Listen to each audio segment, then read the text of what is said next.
All the large double hung windows are trimmed out. Managed to get a bunch more lighting installed. A wee bit of flooring is in, and a wee bit of drama. I have a commode. The doors have been installed. Scratch that. Delivered. And what I feel is the most important or exciting thing to happen this week is we found out if all the efforts I put into insulating this home were worth it. The blower door tests have been completed, and I have the results for you. Let's get into it. Well, good morning. Monday, and I've decided that I want to put all the breakers in that my wife picked up for me this weekend. And that way, as we complete circuits upstairs, we can just come down here and click them right on.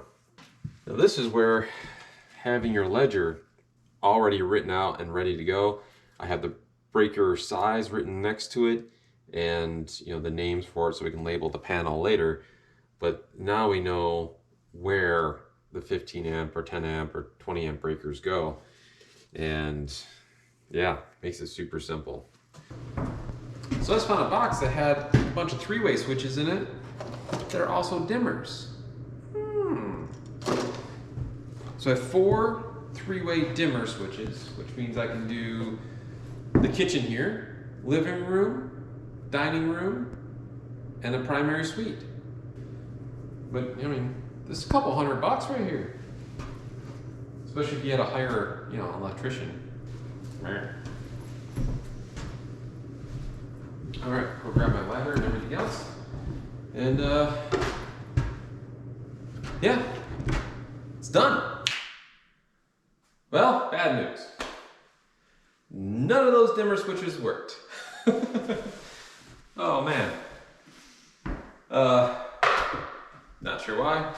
I wired up 2 of them and checked them out, and sure enough, they didn't work. One would operate the lights on and off, but the dimmer didn't work, and the other one just didn't flat out work at all.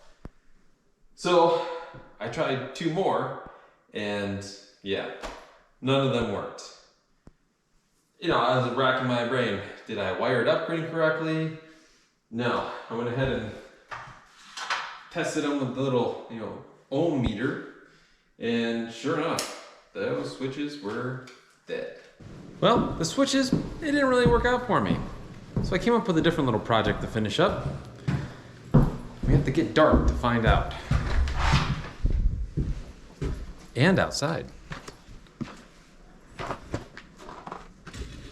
Look at this little guy. You ready for it?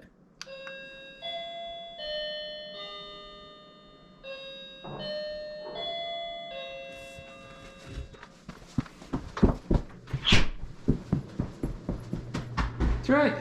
I finished the doorbell. Good morning. I'm on a bit of a mission today. I have the blower door test happening later on. I noticed this morning that the temperature outside is the most drastic this house has seen since doing this project. Now I'm starting to see a little more infiltration between the spray foam here and the unsprayed wall there. I think we should have brought this spray foam over across this wall another 2 feet. Right there is the electrical panel. And this morning I went through and I spray foamed underneath. Oh, look at that. It's like I missed a spot. Well, today is going way differently than I expected. In fact, I almost lost you. You being the camera. You fell out of my pocket, you little devil. Anyway, right. So in the Crawlspace, I found a bunch of deficiencies in the insulation. Most of them are just little stuff I was able to hit with a spray gun. No big deal. Close those up. But then I found a design flaw on my part. Let me show you what's going on. All right, so this is the back wall of the building, right? So this is the retaining landscape, if you will, that we did a few weeks back. And so you have your step in there, comes to the foundation wall here. Now you come through a little hatch right there, you crawl through here, but up in here, up this way, is what we call the bike room. And it's a cold storage area to the exterior of the building, and the building is insulated from it. But right here, there's a cavity where airflow from inside that bike room can flow down into here. So how do you fix it, right? Well, when they spray foamed this wall here, he did spray the backside of that door. Not heavily, but he did spray it. But there's no seal around that door whatsoever, and it is allowing a lot of cold air to come in. So we need to address that. Now over here, I took a pile of R38 fiberglass batting that we had left over, and it's just gonna end up in a landfill, so might as well put it to work. And I put it up in this cavity here, and that almost instantly changed the airflow through there. So this is Jennifer. She came in to do our blower door test, and she has our results. Hi, so yes, I did the blower door test. It came out to being 5.5 air changes per hour, which is pretty great for a house of this age. New construction has to meet 3 air changes per hour or less, but that's very hard to get to while doing a renovation. So this was, an excellent results, especially since it's not all the way finished. I would like to come back, when you're totally done and see how much lower it got. But usually, rather than the air changes per hour, we're looking at the cubic feet per minute going through the fan. And this house was 3,010 cubic feet per minute, which is the sweet spot between the building airflow standard and the minimum ventilation guideline. So building airflow standard is the point where we would recommend mechanical ventilation. Once you get below the minimum ventilation guideline, then it would be required. And at that point, an energy recovery ventilator would make more sense, right? Because once you get a tight house, there's hardly any natural pathways for the moisture to escape, where an old leaky house, that's not an issue. Right. Well, she's old, but she's not as leaky. Yeah, no, not leaky at all. I mean, 5.5 air changes per hour. Sweet. You're on the right track. Nice. I'll take it. All right. So when someone is doing a renovation, what is a good time to have them come in, or have someone like yourself come in and do a blower door test? I mean, really, ideally, it would be multiple stages along the process. All right. So I guess from a data standpoint, in my head, if I were to come into a house, let's say that one, and have the blower door test done before I even start, to give us a baseline. Yeah, that's a great idea. And then again, after foam would be the next one. And then after... Then when everything is done, unless you want 2 more steps, What like after the foam and then, or at this point. Right. And then totally done. Done. Okay. Well, if you guys have any questions, feel free to put a comment down below, and I can get a hold of Jen and she can answer them for us. Well, thanks, Jen. Appreciate it. You're welcome. ACH of 5.5. That is... I'll be honest. I actually thought I'd do better. But that said, I'm still really impressed with a 5.5. I reached out to Wayne, told him, and he said that was impressive. So the guy who's in the industry, who's doing this every day, for him to say it's impressive, yeah, we did okay. Yeah, temperature is dropping outside. You saw it's 4 or 5 degrees out there. The crawl space, it is maintaining that 40 degrees. It's like 38 to 40 degrees depending where you are. So that's good. It's a good sign. The door seems to be working. I mean, there's still some air bypassing, but not nearly as bad as it was. So that's good. So for space to have no heat and maintaining 40 degrees when it's single digits outside, that's pretty good.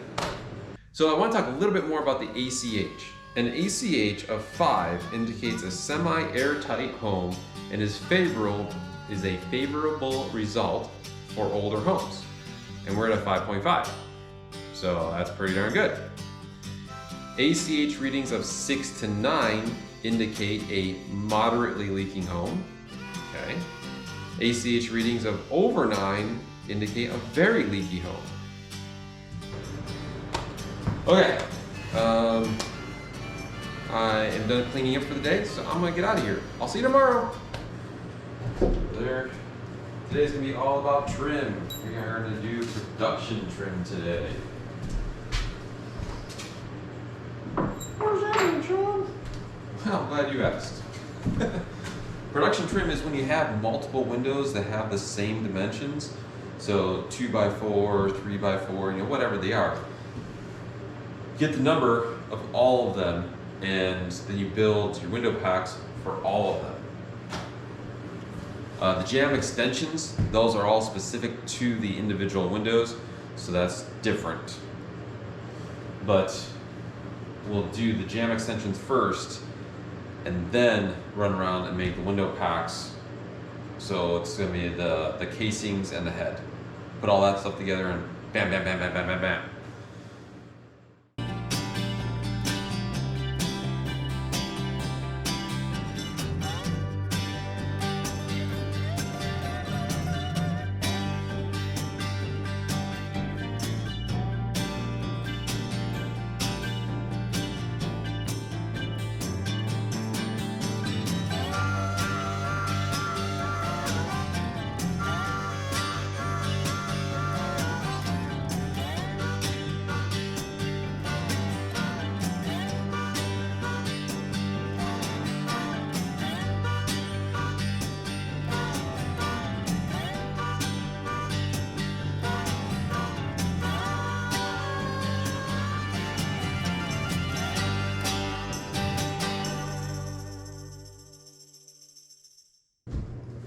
So the flooring just showed up and the new doors. What we could do is get the flooring put in on the laundry room and half bath, and then install a toilet, and then I can get rid of the porta-john outside. So that could help me save just, a little bit of money. And I'm gonna let that mull over just a little bit as I'm getting set up for the day. And if that does make sense, I think that's the route we're gonna take. I mean, I don't need to install a door seeing how I work alone. So I can still do the normal door prep stuff. Just put the floor down, install the toilet, which means we'll have to run out the halberts again. Yeah, I think that's the route I'm gonna take. Well, in the interest of being able to see what I'm doing in here, I decide let's get those switches in. That way we can turn the light on. And while doing that, this circuit is also feeding this back bedroom as well for lighting. And so I went ahead and just did all of them. Let me show you. Oh, you've already got those. Okay, fine. Well, I'm gonna go do the flooring. You do whatever it is you do.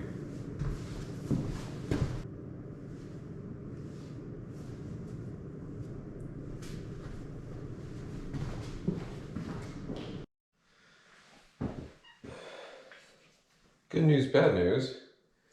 Bad news is they screwed up my flooring order, and we received the right number of boxes of flooring, but we didn't receive all of the right flooring. So, somebody screwed up somewhere. They're trying to sort it out. Good news is that the floor that we needed for this space is here, and we certainly have enough of it for this space. We don't have enough to do all of the spaces. That's okay. They'll get it sorted out. I don't need flooring today. So that's good. I'm gonna run out to the plumbing supply called Hulbert's and pick up what I need to put the toilet in, because it's already after 3 o'clock and I just don't want to push it to the bitter end, you know what I mean? Good morning. It is Friday, and it is brutally cold. It's currently -8. It's supposed to get colder from here on out. Be negative teens, somewhere in there. So, I am eternally grateful that I am on the inside of the building. Although at these temperatures, I just want to work today.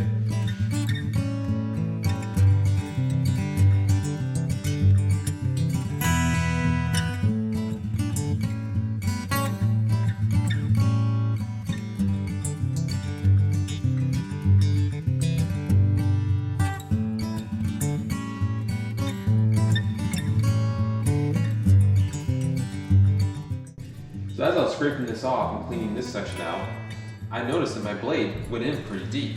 You know, this guy here. So,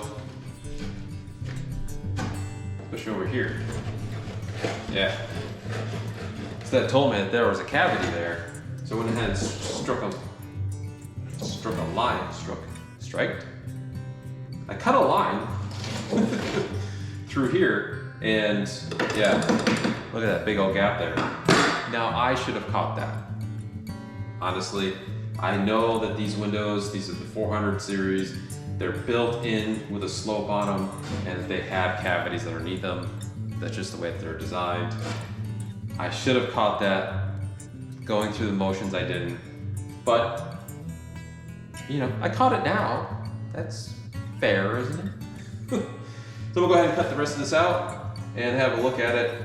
You know, when I did it with the camera, the thermal imaging camera, the sheetrock reflects back the same room temperature. It's a little bit cooler than below, but I just attributed that to being closer to the window itself, because, you know, those are great. And then now that I have this part broken out, yeah, it's in the teens in there. Granted, today is brutally cold. Yeah, 10 degrees in there. So we'll get this cut out, get it foamed in, and then we'll get back to trimming.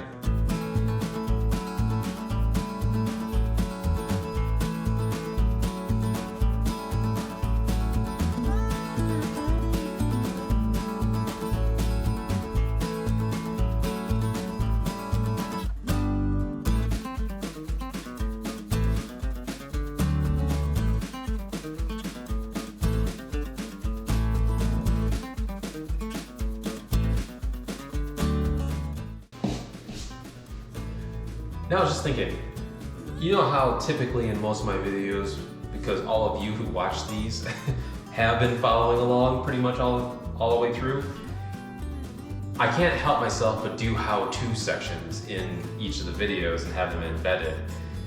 I'm thinking about walking away from that. I still may put out how-to dedicated videos, but in the weekly upload, let me know what you think. You know, I just can't help myself but try to, you know, teach people things. But anyway, let me know. My friend Pat asked me to do some more thermal imaging of the house because, well, it's close to -20 outside right now, I think. Well, we'll check it with the thermal imaging gun. That's the hillside across the street. Saying -20. -32. Now I could spend some time outside scanning, but it's -30. I'm not standing outside. All right, so the key points you want to look for are cold penetrations are going to be up at the top plate of all the walls. That's usually the biggest leak point that I find. This one is doing really good. 49 from 51. Yeah, that's not bad at all. That's gonna be one of the farthest spots from heat. So I'm not surprised about that. And I'm not exactly surprised about that temperature differential there. 43 from 47. Yeah, it's just a whole lot of framing right there. There's nothing to insulate. And that is the hatch to the attic, which we have 2 boards of foam on. 44, 44, same. You can really see the framing right here. I might want to go up and investigate that. That framing should be buried in cellulose. I shouldn't be seeing that. Yeah, you can almost see the studs in the wall. I wonder if I can do anything about that. All right, Pat, well, I hope you enjoyed that. Pretty excited about that blower door test. And she's saying that the number probably will increase as I have all the trim done. So I'm thinking that we might want to bring her back. Let me know in the comments if you think that'd be interesting to see it tested again after all the trim is up and the house is finished. I have a toilet. Yeah, I didn't film much of the whole toilet install thing because, you know, we have, what, 2 more to put in, so plenty more of that to come. Well, thank you for stopping by. High Peace Home.